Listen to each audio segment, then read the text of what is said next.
nagbabalik ang inyong Mami Kalavac sa matagal-tagal akong hindi nakapag-voice over kasi nga sobrang busy yung nakaraang buwan. So ayun, ito, kung napapansin nyo, naglalakad-lakad kami ni Papang Bin dito sa Ayala Mall, Makati kasi nga nilalakad namin yung loyalty card niya sa Pag-ibig. So ayan, so itong araw na to sobrang busy talaga at marami kaming lalakarin. Pero kayang-kaya lang yan kasi iniisip pa namin ni Papang Bin pag umalis kami ng bahay ay parang date na rin namin. So ayan, after namin dyan, patungo na kami sa May Pasay. So napadaan na kami dito sa tindahan ni Liwata. So yun nga, konti na lang po yung tao. So hindi na talaga tulad dati. So papunta na po kami sa May Manila Bay kasi nga may interview si Papang Bin doon. May interview si Papang Bin doon. So, dito kami dumaan sa May Mall of Asia. So, galing doon sa Makati, papuntang, dito sa Pasay. Dito po yung daan yan sa May Mall of Asia. So, ayan. Bye-bye na lang po natin. So, ito siguro ang sasabihin ko na sa inyo. So, dito po yung magiging work ni Papang Bin na panibagong work niya. So, lilipat na po siya. So, yan po. Dito po yan banda sa may malapit sa Soler.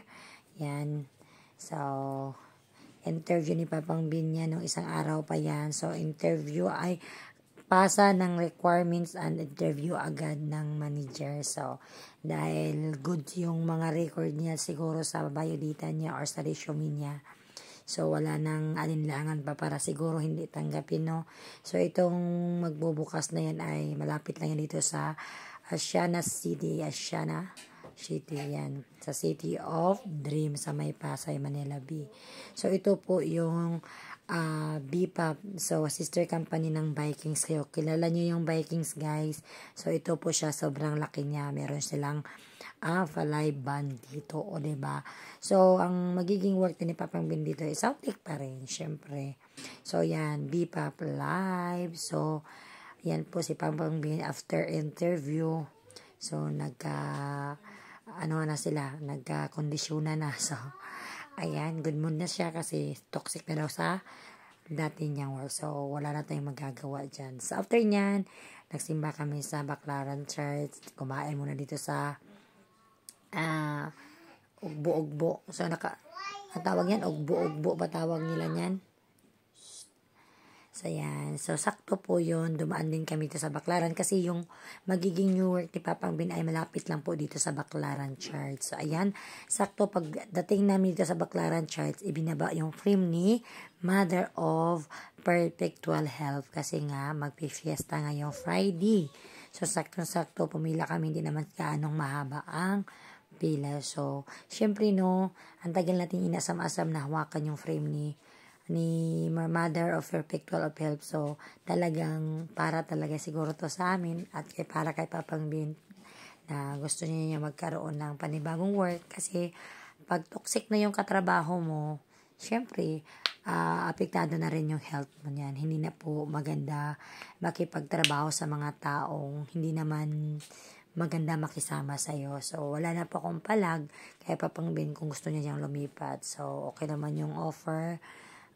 Medyo distance lang kaysa Makati. Kasi isipin mo, ang dati niyang work is Makati, tapos magiging Pasay siya. Pero, makakapag-adjust naman daw. So, adjust na lang po tayo sa oras, sa banding namin.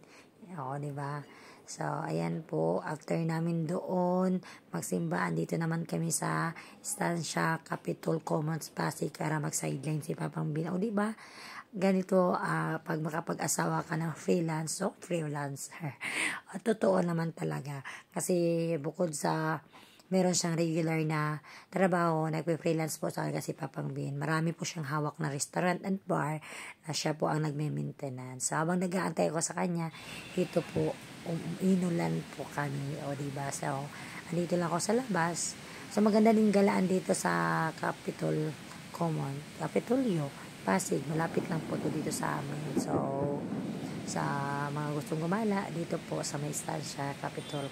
So, maganda po dito. O, diba? Then, after niya, namalingki na grocery ang inyong Mami Love. So, kung anong kulang sa bahay, binili natin. Yung mga basic needs lang po na wala. Kasi, yan lang po yung binibili ko ay pasok sa budget lamang po. Pero isipin mo, 2 plus yan, ilang items lang po yan. Syempre, mahal na kasi yung mga bilihin ngayon.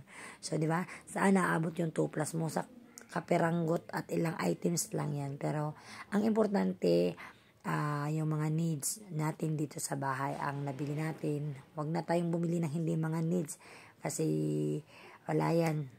Hindi kailangan yan. So, ayan po, baon ni Kuya Kim. Si Kendra, next week pa papasok. So, kay Kuya Kim muna yan. Yang budget na yan. So, ayan. So, dyan nagtatapos ang busy araw namin ni Papang Ben. So, okay lang naman kasi good news ang lahat. So, hangtod sa sunod. Thank you for watching.